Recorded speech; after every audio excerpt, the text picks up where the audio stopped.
Hello and welcome to the semifinals of Grand Prix Providence. I'm Brian David Marshall, joined by Randy Bueller here in the booth. And Randy, we talked a little bit about Sky Mason and Green Red Division, but Pedro Carvalho, he's been traveling all around the world with Willie Adel. He's got Adel's store repped on his shirt. He's got his deck repped on the table. He's got more GP top 8s in this travel than Willie does. Yeah, this is number his third. 3 for the season. So a pretty big year here for Pedro, who thought sees a Sky Mason and sees a hand with Pelucranos, Dragon Lord Atarka, Xenagos the Reveler, and a Rattleclaw Mystic. Pretty good hand. The Sylvan Caryatid is in play. Right.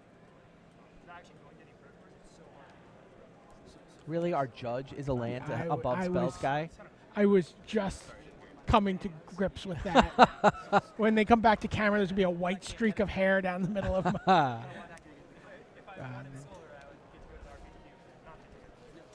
So is he going to morph? He is. He's going to morph the Rattleclaw Mystic. And there's a Courser for fixer and Pedro Carvalho. So I sold my regular one because I was going to get a promo because I don't need more than 4. 4 is better. Definitely value getting the same promos like all year. Yep. He's got 7 mana, right? Yeah. 2 will get you 4. 5, 6, 7. Yep. And kills. Turn 4, just Dragon Lord Atarka. Just Dragon Lord. Oh, hey, speaking of Dragon Lord. Well. Yeah, Dragon Lord Atarka on 3 mana is a lot worse than Dragon Lord Atarka on 7 mana. Wow. Yeah. So Sky Mason takes a very quick game for Pedro Carvalho. They have not even started playing game 1 in the other semifinal match yet. I see the judge carrying their decks out to them right now, so they're going to be underway pretty soon. There's a whole swarm of judges here who, do deck checks and make sure everything's above board at all times. Sky can tell us all about that. Yeah. In fact, you see Sky Mason with his judge sleeves.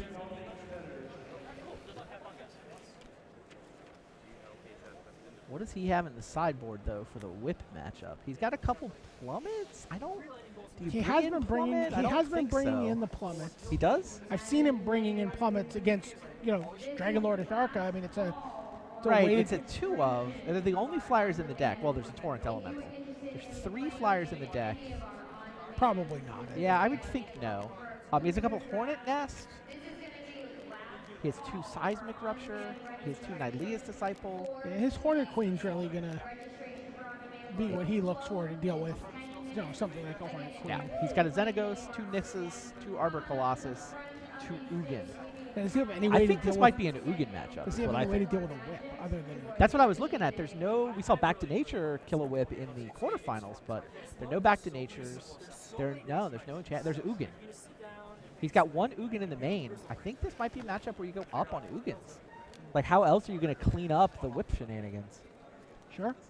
Looking at watching sideboarding there from Pedro. It looks like his Siddices are all out. Some number of his Deathness Raptors are all out. His Sylvan Caryatid's coming out. Interesting. His sideboard has a couple Disdainful Strokes that seem great in this matchup.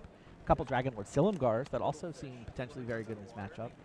Drown in Sorrow is his answer to Hornet Queen. I gotta think those come in. He's got 2 Heroes Downfall. And then, it's interesting, he's got 2 Haven of the Spirit Dragon in his sideboard, along with an Ugin.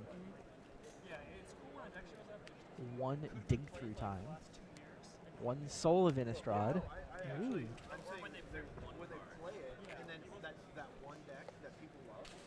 Yeah, these decks could change. Yeah, I've been seeing It's Sky. like Pedro goes into more of a Sultai control deck, is what it looks like. I've been seeing Sky bring in Nissa Worldwakers quite a bit. Sure. Using those also as an additional way to ramp. Makes sense. Especially if this match gets all Ugin-y.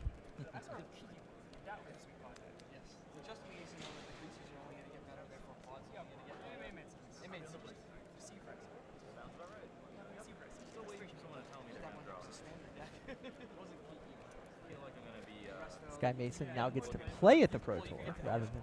Sounds like he's judged Pro Tours in the past, but Yeah. never played one. I don't believe so. Yeah, he said it seems like a sweet deal.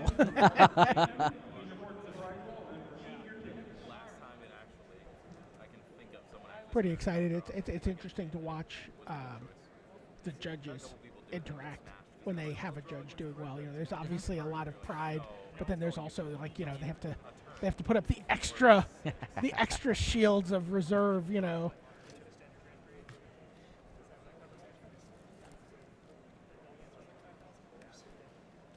You know, much like we root for team coverage. Not sure how much extra shields of reserve we have. Yeah, well, none. Coverage people. None. But it's different for judges. Sure. See, I played Wolfron. I don't play fetchers too. I played Wolfron. I play Affinity. We good to start? That one has no Your fight. Nettle We good to start? are now like, Yes. Heritage Druids are now like 30. Yeah, it looks like our Wolfron, so shuffle speed is like. second match is just getting underway too here. Drown did come in. Makes sense.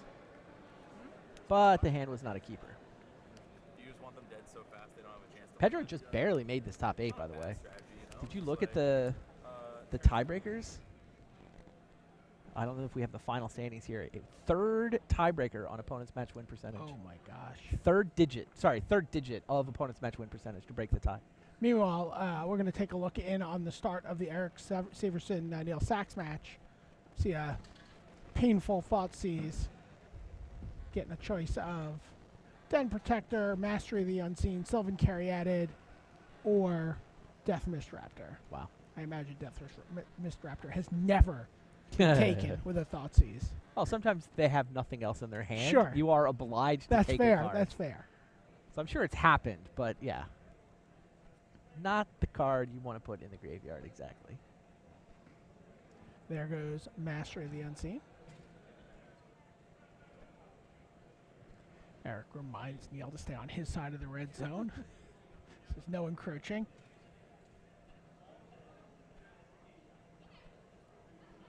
Okay, we're going to go back to our main match here. Sure.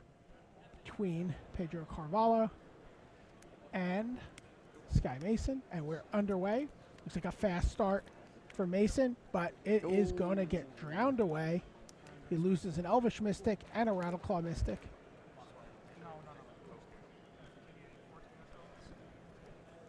Playing a Tribal Mystic deck. I don't think that's how that works.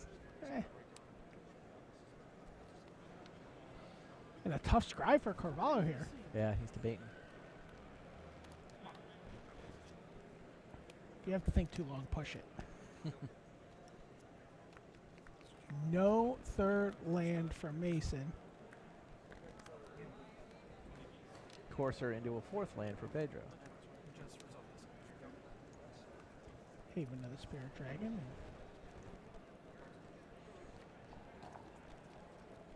Oh, wow. Marshall was talking with Willie Adel, who explained, I mean, we're talking Pedro. He's safely silver at this point, but he wasn't queued for anything 2 weeks ago, apparently. Wow. He top-8ed Grand Prix Las Vegas to qualify for Vancouver, so that got him silver. By top-8ing Vegas... That was the last chance to get an invite. Oh, was that direct invite to Vancouver, or was that get silver invite to Vancouver? I don't know. Did Vegas qualify for Vancouver? I think thought maybe not. I wasn't there. I was at a wedding. I don't know.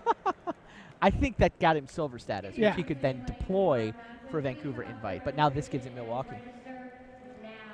Pretty nice string. It also means that he doesn't have to use next year's silver invite on Milwaukee. Right. Because he's got this. Either way, 2 Grand Prix in a, 3-week stretch? Yeah. Looks like the plummet did come in for Sky Mason. Wow. I mean, we've seen that the Dragon Lord Atarka is very hard to deal with. True story. What's the Oracle and Sultai Charm? Oh, sure. My stage. Market.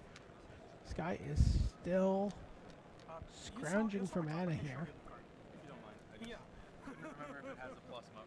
Yeah, I can show you. Sultai Charm. How lucky. that I guess was revealed. And he's like, let me just read that card again. I just couldn't remember if it had a plus one or not. And then decides to block the Corsair prefix. Absorb 2 damage. So there's a morph. Okay.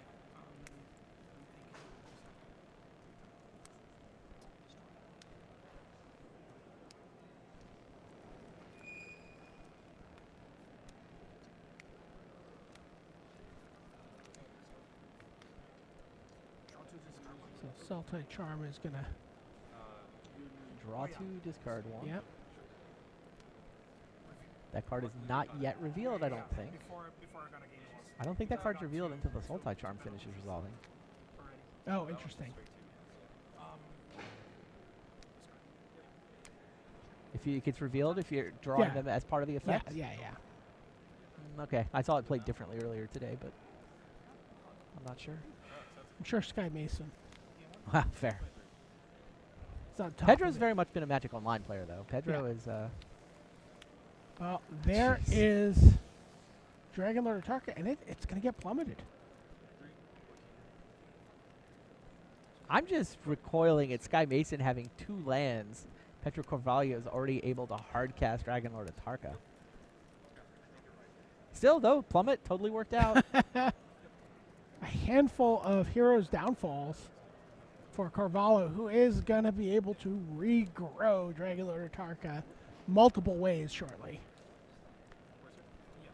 Does have a Haven of the Spirit Dragon. Yes, he does. Has a Den Protector coming up.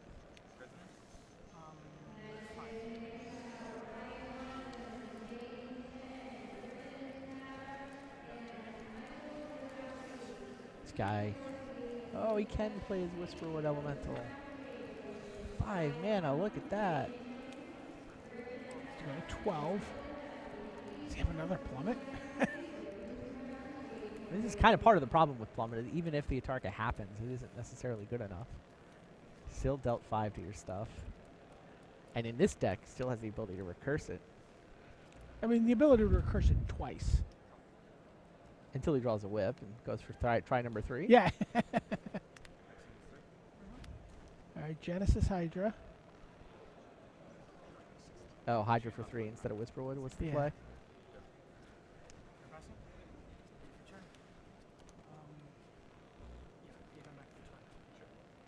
So Carvalho's going to get the Dragon Lord Atarka back with Haven of the Spirit Dragon. Yeah. So I shuffle. Does he have red mana? Without the Haven? He has a, it looks like a Frontier Bivouac. Oh, it's not an Opulent Palace?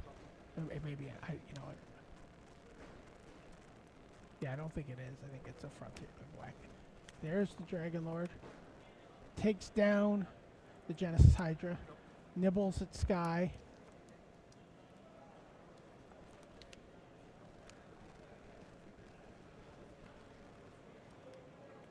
So far, this match has been all about Dragon Lord Atarka superiority.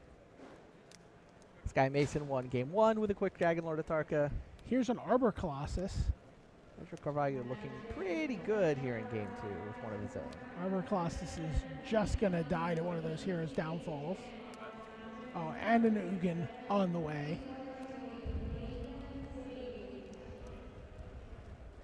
Yep, kill that. That is game 2 to Pedro. We're going to see a game 3 here. This guy never, he started drawing lands, but really got punished by that Drowning Sorrow on 2 mana creatures early in the game. Yeah, Sky had 2 land, 2 mana creatures, so of course you have to run them out. Absolutely keep that. And Pedro had the turn 3 Drowning Sorrow. Meanwhile, Mastery of the Unseen is in play, facing off against a monstrous Fleecemane Lion. Yeah, this is still game 1, so that is despite the fact that Neil Thoughtseize a different Master of the Unseen on turn 1. So Siege Rhino and Fleecemane Lion. Could be monstrous. Could also just have a counter on it. I think there's an Anafenza of the Foremost or 2 in the yard there.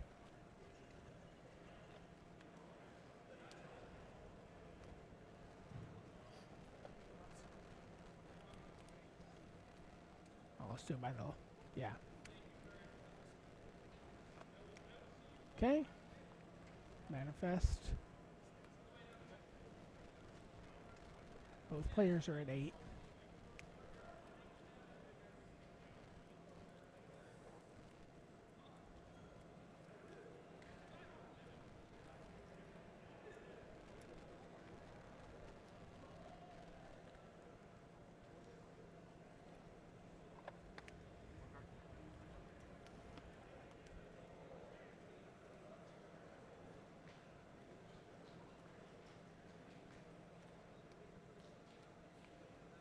Pops the flooded strand.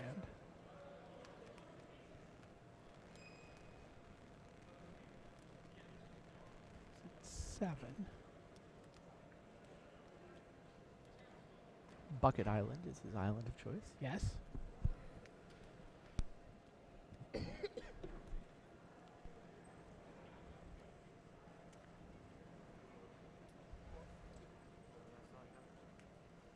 He's a face down Radical Mystic.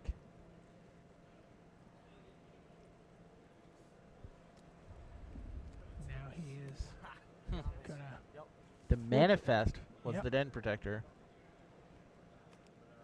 Hello, Valorous Stance. Gets Valor's stance back, gains a little life, kills the Siege Rhino, and is this a lethal attack? It is. Eric Severson Wow. takes game 1, making Master of the Unseen look good there. When you happen to manifest a Den Protector. Den Protector, That yeah. helps. Now, will it be the Judge through to the finals, or will it be the World Traveler through to the finals? I mean, Pedro Carvalho, who was qualified for basically nothing 3 weeks ago, Right. He's closing in on gold at this point. Wow. I mean, he can't get to gold even if he wins, but he can get within, thinking about it, He range. can get within a deep day 2 run at the Pro Tour. Or another good Grand Prix finish. Right. All right, underway. Both players kept their hands. A very opulent palace in play. Sylvan Caryatids on both sides of the table. There is a Courser of Crufix, and we see Ugin the Spirit Dragon in the wings. Plays him out and gains life. Says go.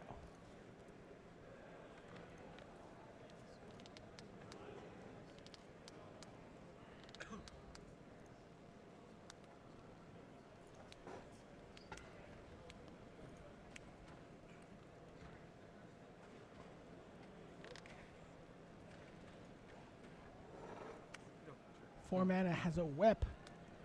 And that is a card that Sky Mason cannot answer for less than the 8 mana Ugin. Now, it's not doing anything yet. Pedro Yes. hasn't managed to fill his graveyard, doesn't even have creatures where the lifelink would benefit him. But an extremely powerful card that essentially his entire deck is built around.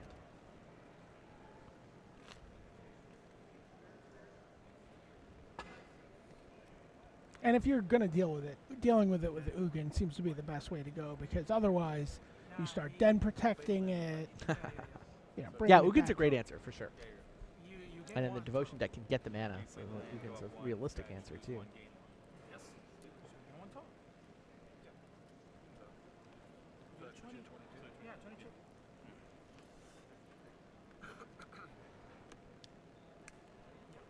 Wow. Whisperwood allows Arbor Colossus to be manifested. And now Atarka will be the draw next turn. Oh, and he's just playing it face up. Yeah, I mean, the information is public, so it's a courtesy. So judgy.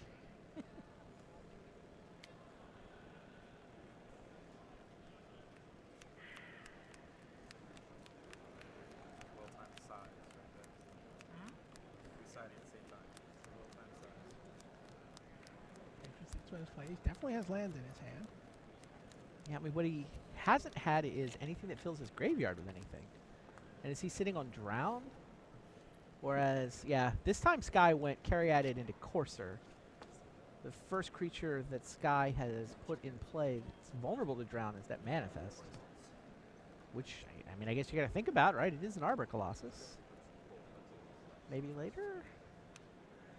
I thought you disappeared. We were done with puns. I got confirmation from Eric there would be no more puns this round. You came back just in time. Just a tank here.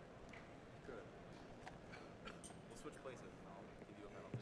I'm also. How much have I taken? Three. You know one of them. Wow. Sky even going as far as showing the card in his hand that's known information.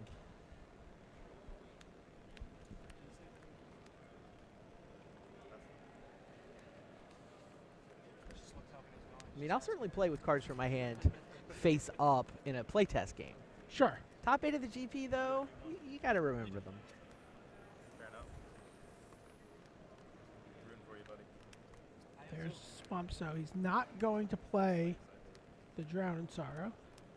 Instead, it's going to play Sidisi Undead Vizier, Okay, and sacking the Caryatid. sack the Caryatid, and go a searching for a card. The other Sidisi, maybe? Seems like he needs to get his whip online to me. Hey, I'm sure he knows his deck better than I do. Well, looks Looks like like he he's went found a Crux of Crux. Fate. It's pretty reasonable, too. I guess even with something like his Sidisi, he can't really fight against Whisperwood, Arbor Colossus, and Tarka. He has to kind of reset things and then start trying to get his own advantage online. There's the Nykthos that Sky Indeed. Mason wants.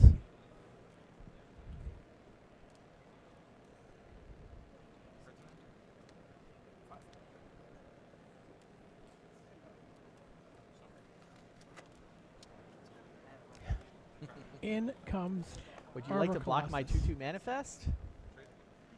Yes, says Sky Mason. I mean, says Pedro. And then Sky flips it so that it'll trade with Sidisi Undead Vizier. I think Pedro's pretty happy Sky chose to spend his mana that way. Nykthos gets manifested here. So Sky doesn't get to draw it. Sky does have Whisperwood that he could sack if Pedro played his Crux of Fate now. But Pedro has the Drown in Sorrow that can clean up 2 tokens. So Pedro's going for the Crux into Whisperwood plus 2 real creatures. I mean, Sky should just obviously sack. right. Getting 2 manifests is better than not getting 2 manifests.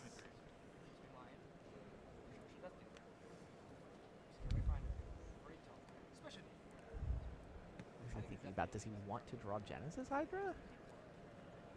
Genesis Hydra not the most exciting thing to manifest, but I'm talking about for that exact Yeah, he's gonna sack. the line's better. yeah, I mean, it's worth thinking about because he knows that Pedro knows that he can sack and will sack. Couldn't afford to do it there though. No sack. Did he choose not to sack? He chose not to sacrifice Whisperwood Elemental. He prefers to draw this Genesis Hydra rather than get 2 manifests. Hydra for 4, swing and a miss. Well, technically he could have put a 0/0 Genesis Hydra into play. but Right. He'd rather shuffle that into his library. I don't know, is that better than having 2 manifests? Doesn't seem it to me, but I have not been playing this deck as much as or as briskly as Sky Mason has. Now, what Sky would have loved, if he gets a mana creature into play there, he's still building up to Ugin. Like, Right. his game gets a lot better if he successfully gets to 8 mana. So a blank Satyr Wayfinder there. Did it spill creatures? He wasn't looking. It was looked like a couple of Carry, or, Hero's Satyr Way- Downfalls. Hero's Downfalls. and a Satyr Wayfinder and something Oh, else. Wayfinders. You get some value for whipping that guy back into play. All right, Sky Mason does draw a land, so if his wow, the curve. So just hard casts the Dragon Lord. No ramps. Nope, turn 7, time for Dragon Lord. And you know what? Next turn, I'm hoping to play an 8-drop.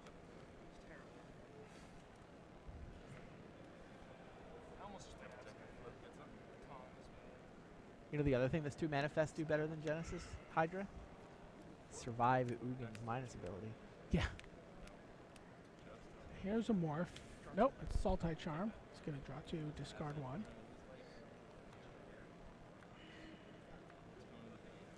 That looks like maybe discard that. Yeah, that Drown in Sorrow is being totally outclassed here. That is the one thing Genesis Hydra does way better than 2 manifests.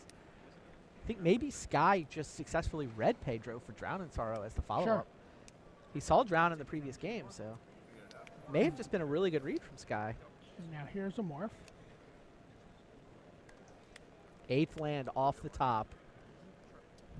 Ugin. And he goes up so that he can kill the Den Protector with Ugin's plus ability. 3 damage. Yeah, he can get the whip later. If he even needs to. Oh, Dragon Lord Silumgar steals Ugin. And Ugin has 9 counters. So can actually kill a Tarka.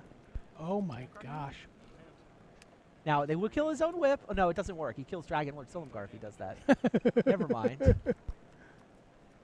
What a crazy sequence.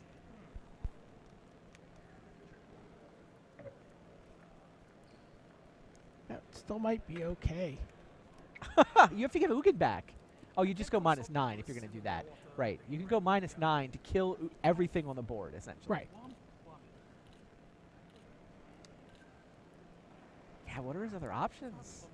Atark is a problem. I think you just play Dragon Lord Silumgar as all his dust. It's not even all his dust, because Ugin would have survived that. It's going up? Yep. Or no? Yeah? Better hope Sky doesn't have a plummet. Mwahaha.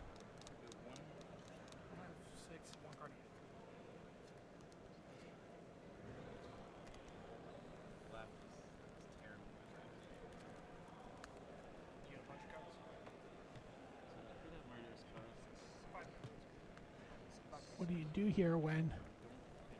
I mean, Sky just attacks Pedro, right? He Does have the plummet. Unbelievable. Plummet your Dragon Lord Silumgar Sky for the win. Sky Mason plummets to victory. He's through to the finals. Those plummets were great sideboard cards. I didn't even think about the Silumgar coming in. It's up to 4 flyers after sideboarding. They're pretty big ones, though. Wow. Yeah, so if he -9s the Ugin, though, they're still playing.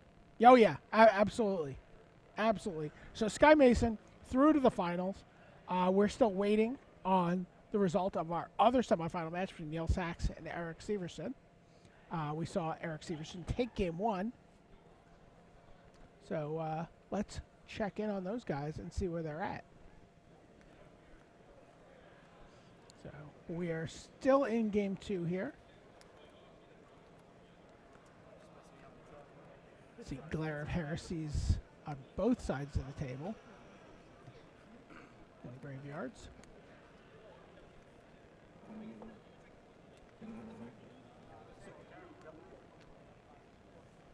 Severson plays a morph.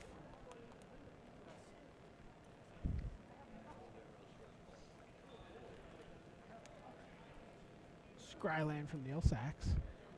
Matchup, of course, Abzan Aggro from Neil Sachs and Bant Megamorph from Eric Severson. Not a deck we saw really anybody else playing this weekend. Yeah, it's the deck Craig Wesco made famous. Had nice success with. Got Wesco to platinum. So, Den Protector returns Glare of Heresy. It was really the first good Den Protector deck, too, right? Yeah. Really the first good Megamorph deck. Den Protectors, Raptors. It's like all of his trans and standard. Megamorph is good. Dragon Lord Ojutai is good. This is sort of the first deck to really take advantage of both of those. Well, I guess Esper Dragons was also an Ojutai deck. So there's an Elvish Mystic.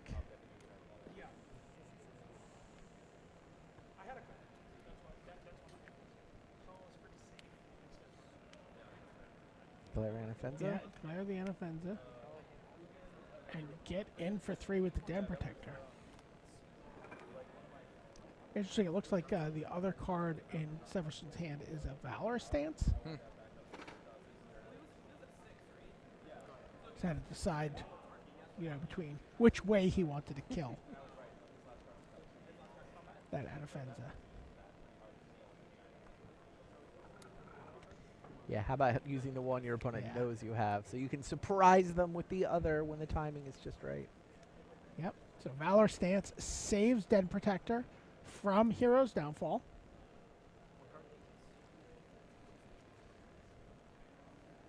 Sax takes a hit. Plays his land. No play. Now he has an Obzon Charm. That one sticks. Sax falls to 9. Another Elvish Mystic from the Megamorph deck. That's not what the Megamorph deck is supposed to do. Well, I was going to say, those elves were going to represent a decent clock, but Warden of the First Tree now in the way. We've seen the Warden of the First Tree do some pretty Oh my gruesome God. things already. So a morph for Severson. Probably fearing Den Protector, which would be kind of ridiculous here. But we saw that it was merely a raptor. Merely.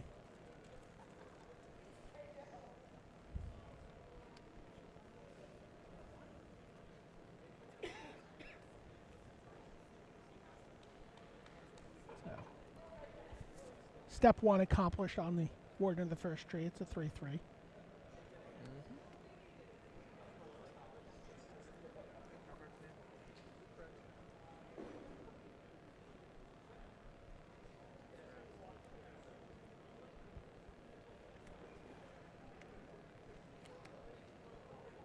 Flip up Raptor at the end of the turn.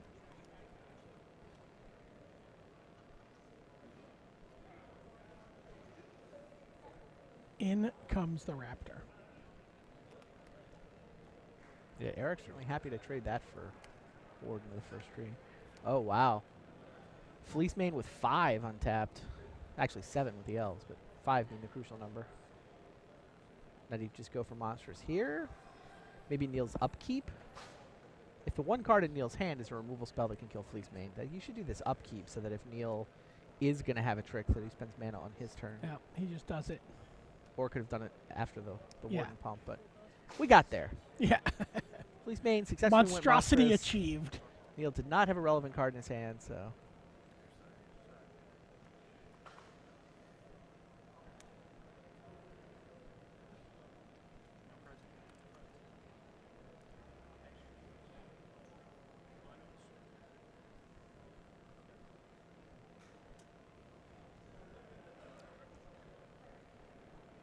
Is there a way out of this for Neil Sachs? That's a good question.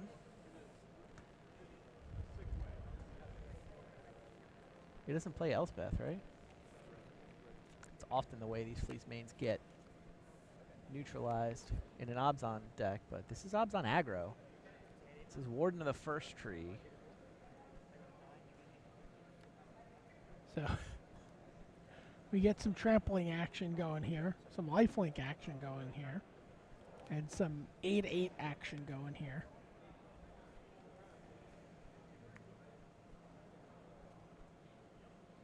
So maybe that's the way out for Neil.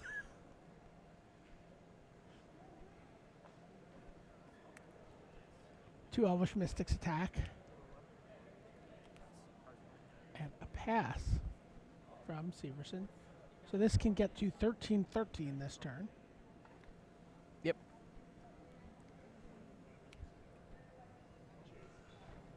Death Mist available to block it, though. Yeah, yeah.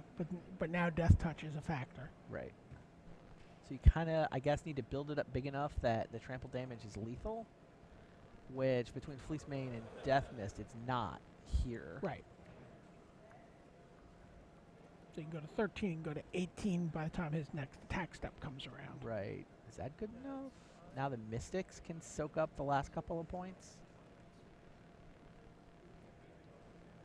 That would leave him 1 point off with this, that darned Hornet Nest. It's not that bad. You get to trample over it, so you For only the have bulk to of it. assign it to. If he's building up for one big lethal attack, this Hornet's Nest isn't going to matter. Okay. 13-13 online. Yeah, I think I want one more. Well, again, he could take a whole turn cycle till his next attack step. Go 23-28. Is he thinking about going for it? Maybe removal spell plus a pump is good enough here. Maybe. Well, especially removal spell for Raptor. Yeah, if he has a removal spell for the Raptor, then I think he can attack with the 13-13. If he can't remove the Raptor, though, I'm just going to hang out.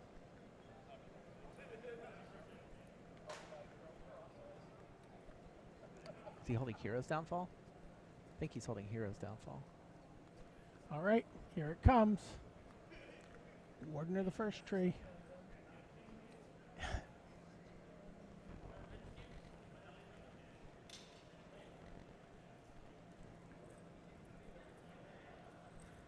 Neil's found his way out of this match. It's running through the red zone behind a Warden of the First Tree.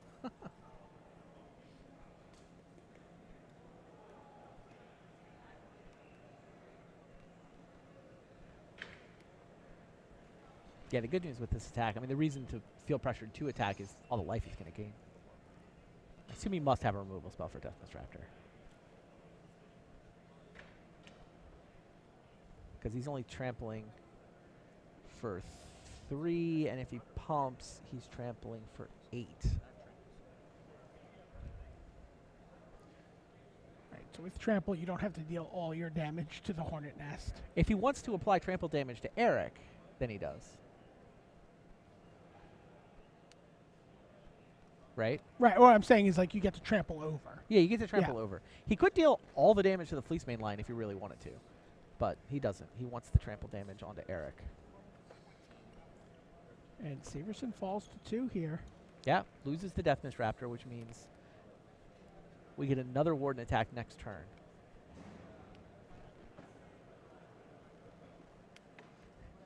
And There's Venza. an Offensa.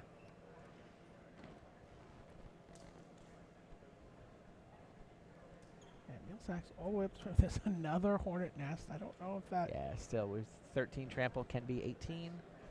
I think Neil gets to attack for lethal this turn. Could be 19 attack. you throw in the an offensive attack too. Sure.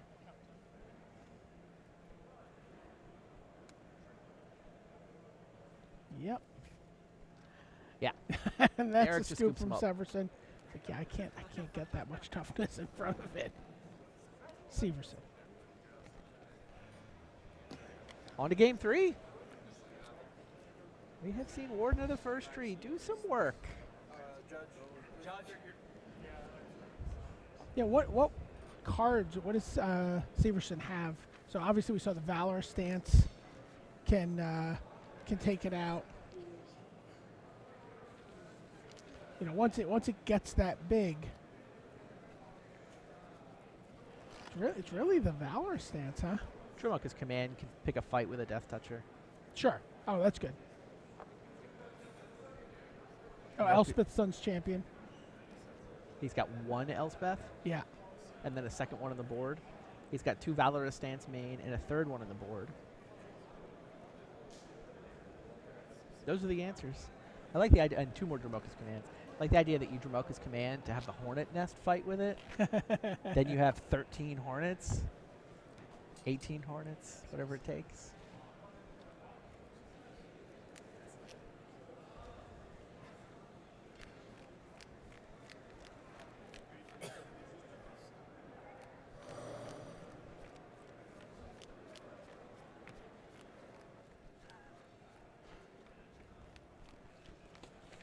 All right. Players have made their decisions. You see Nathan Holiday texting with someone. He's like, yeah, I'm on camera. Hey, I realized. It's very obvious. You pointed out the big stakes for Severson, too. Yeah. He can actually get to silver by winning the Grand Prix. Has to straight win it.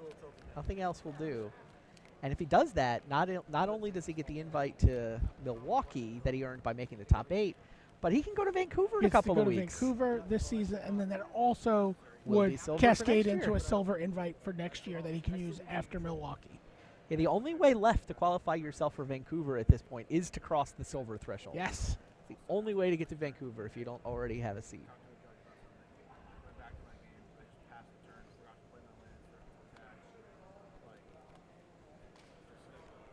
You know, you would think with so much already established for the Platinum Pros that maybe some of the competition would ease up a little at these GPs, but no. with such a scrum of players fighting for those at-large berths. Oh, yeah. Every Grand Prix has really come into play very strongly, and with the Grand Prix Player of the Year invite. Yeah, this is at this point in the season, you tend to see less of the top 10 traveling. Right, Eric Froelich hasn't been traveling as much as he was at the beginning of the season. Sam Black hasn't been traveling as much as he was at the beginning of the season. Those guys who are safely not just platinum, but is it diamond when you're qualified for Worlds? Something like that. But the Steve Rubins, Right. the Alexander Haynes, Josh Layton. yeah, You know, the guys in that second 10, they would be in Worlds if the season ended, but still sweating it a little bit. right. Even Flock in Copenhagen. Yeah, and then you've got all the guys who are still trying to get to platinum or get to gold.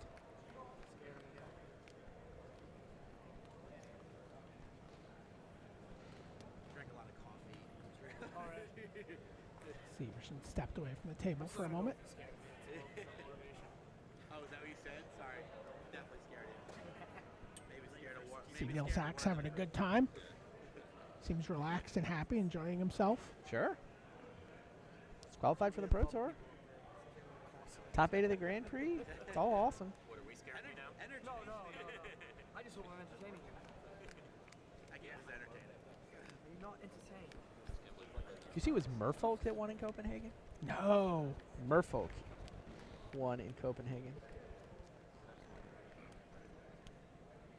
What did that deck look like? Resmik Nasinski beat Death and Taxes Jund, and then he beat Scape Shift in the final. Dragon Shields, Matt.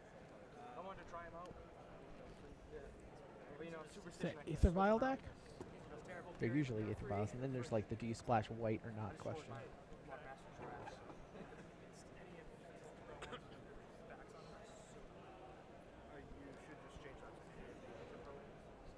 Yeah, I mean, a normal Ultra Pro Matt, like. Yes to Aether Vial, of course. He is mono blue. Master of Waves, pretty good, Merfolk. Yeah. Sitting on top of the curve. When we saw Master Waves, I mean, I thought that was going to be a deck It would just go into the Merfolk that deck. would go into the Merfolk deck, go into Ether Vial Modern decks. Yeah, I mean, 4 Lords, 4 Masters, 3 Regeries, 3 main deck Tidebinder Mage. It's a little bit interesting.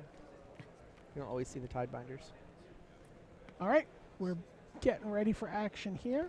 Neil Sachs draws up his 7. Is he going to keep? Here in game 3.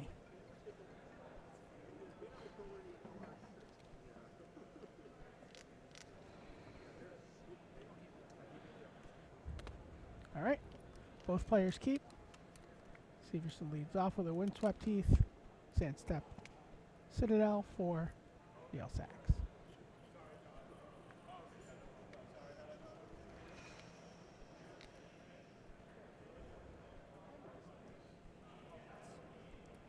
Passes the turn.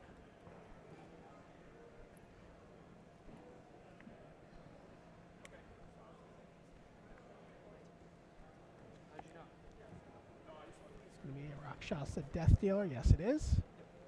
Takes a point of damage from his land to do it. And, oh, Eric Severson.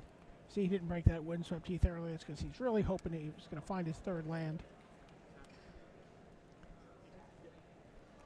Get in for 2.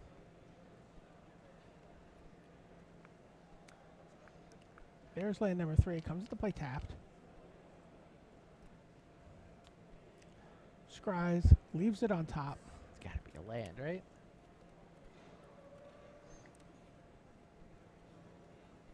Neil Sachs did not pump his Death Dealer last turn. not going to pump it this turn either. Plays his 4th land for the game. And has Fleece Mane Lion. I see multiple copies of Valorous Dance in Eric Severson's hand. Just thinking, why can't you pump your Death Dealer?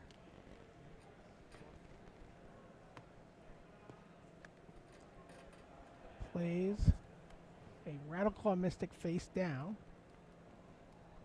Was it Rattleclaw? I thought it was Rattleclaw. I thought I saw Den Protector in his Okay. hand, but I didn't. Oh, yeah.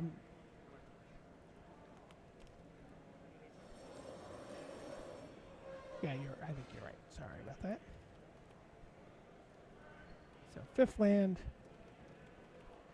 Indestructible Fleece Mane Lion Probably. on board.